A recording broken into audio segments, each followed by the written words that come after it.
Numbers don't lie, and the poll numbers are telling us what we already knew. Trump got an ass whooping. Donald Trump was fired by 81 million people. So let's be clear about that. And clearly he is having a very difficult time processing that. And now Tiny Fingers just made it final. He won't debate Harris again because of that pain. Make no mistake about it.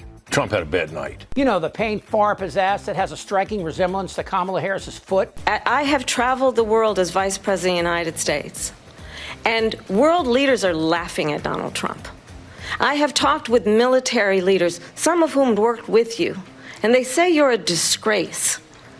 And when you then talk in this way in a presidential debate and deny what over and over again are court cases you have lost because you did in fact lose that election, it leads one to believe that perhaps we do not have in the candidate to my right the temperament or the ability to not be confused about fact. Trump is a spray-tanned little boy with a penis in full retraction. When a prize fighter loses a fight, the first words out of his mouth are, "I want a rematch."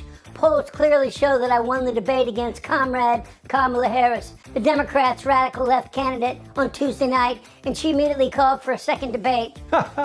And now Kamala Harris's lead is 5 points over Trump, 47 to 42. But with that margin of error, it could easily be 50% to 39. What happened? Well, one person said this. Trump certainly should not be telling a woman what to do with her body. And the other person said this. In Springfield, they're eating the dogs, the people that came in. They're eating the cats. They're eating the pets. And for the record, as bad as that was for Trump, he's still tweeting about it. The one thing that nearly every American said was bat crazy, Trump is doubling down. Coming to take me away, haha, they're coming to take me away, haha. And of course, JD Vance tweeted out the lie and still continues to spread it. This ain't helping you, you fat, dumbass redneck, but I will give you credit for this. Harris's poll numbers and Taylor Swift's endorsement. By a bunch of childless cat ladies who are miserable at their own lives and the choices that they've made, and so they want to make the rest of the country miserable too. Every conservative who doesn't eat their lunch at a Donnie Diaper Shorts agrees on these 2 points. Harris won, and if there were any independents out there still unsure, Harris won them too. We both thought she'd do well. They were pretty upfront about it. Fox ran a big story about me saying that I thought Trump was walking into a trap. And he walked right into a trap. He really did. Well, you had said you thought he might cancel, and perhaps he should have. She won the debate. He lost it. And it matters. It matters a little bit as to, did she win more than he lose more? I was asking a lot of Democrats, you included, what did you see wrong with it? Because Democrats always go find something that they can criticize. But boy, there was very little that you could criticize in this thing from the standpoint of being a Democrat. 52% of voters familiar with the debate said Harris gave the impression of having high moral integrity. Well, duh. Harris is in an enviable position, but unlike Hillary in 2016, she is taking zero for granted. Here are Trump's vulnerabilities and why Harris sees them as fresh meat. Trump vetoed the immigration bill and Kamala laid him out. So I'm the only person on this stage who has prosecuted transnational criminal organizations for the trafficking of guns, drugs, and human beings. And let me say that the United States Congress, including some of the most conservative members of the United States Senate, came up with a border security bill, which I supported. And that bill would have put 1,500 more border agents on the border to help those folks who are working there right now overtime, trying to do their job. It would have allowed us to stem the flow of fentanyl coming into the United States. I know there are so many families watching tonight who have been personally affected by the surge of fentanyl in our country.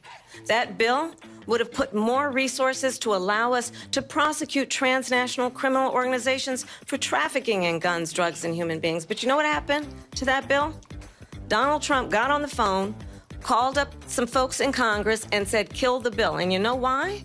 Because he'd prefer to run on a problem instead of fixing a problem. Trump is a racist. When she happened to turn black, and now she wants to be known as black. And what he said about Charlottesville? Very fine people on both sides. Trump said it out loud. He will allow Russia to roll through Ukraine and right into Poland. No, I would not protect you. In fact, I would encourage them to do whatever the hell they want. You got to pay. And as Kamala pointed out, there are 800,000 people of Polish descent in Pennsylvania, and they vote. They have abortion in the 9th month.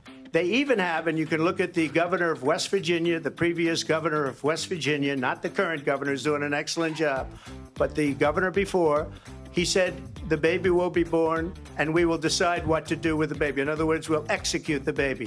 There is no state in this country where it is legal to kill a baby after it's born. Trump will ban abortion and punish women who get one. There has to be some form of punishment. For the woman. Yeah, there has to be some form. Trump will fight against LGBT rights because that is the only way he can keep his evangelical base. If a man also lie with mankind as he lieth with the woman, both of them have committed an abomination, they shall surely be put to death. Trump said he'll deport 11 million people, including people of color actually born in the U.S., and it will be bloody. We are going to start the largest mass deportation in the history of our country. But Harris must also remind Americans what Trump is capable of when he loses. A new Washington Post poll found 1 in 7 Republicans want Trump to overthrow the government should he lose, and his people agree. Let them call you racist. Let them call you xenophobe. Let them call you nativist. Wear it as a badge of honor, because every day we get stronger and they get weaker. This needs to be said out loud and very loud.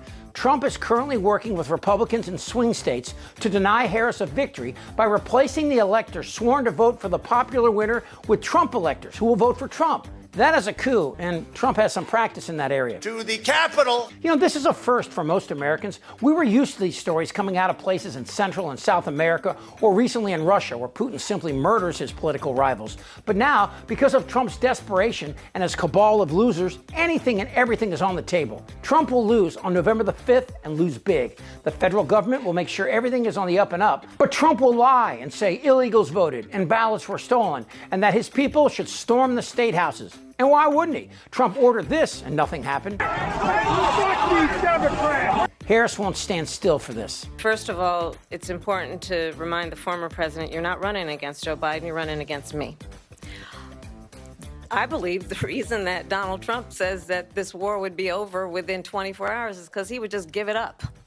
And that's not who we are as Americans. She has prosecuted thieves, sex offenders, and rapists, which is basically another way of saying Trump.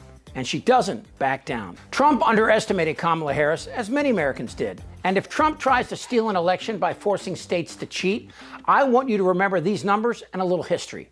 Trump received only 1/5 of the votes of 350 million Americans. And this time, the federal law enforcement apparatus is not in his hands. If he tries this shit again, Harris will be ready. And you want a metaphor? MAGA loves to wave the Confederate flag as a symbol, and for them, totally appropriate. Because like the original losers that waved the flag, you're in for a serious ass-kicking. You know, metaphorically. I'm ready, let's go. Damn right.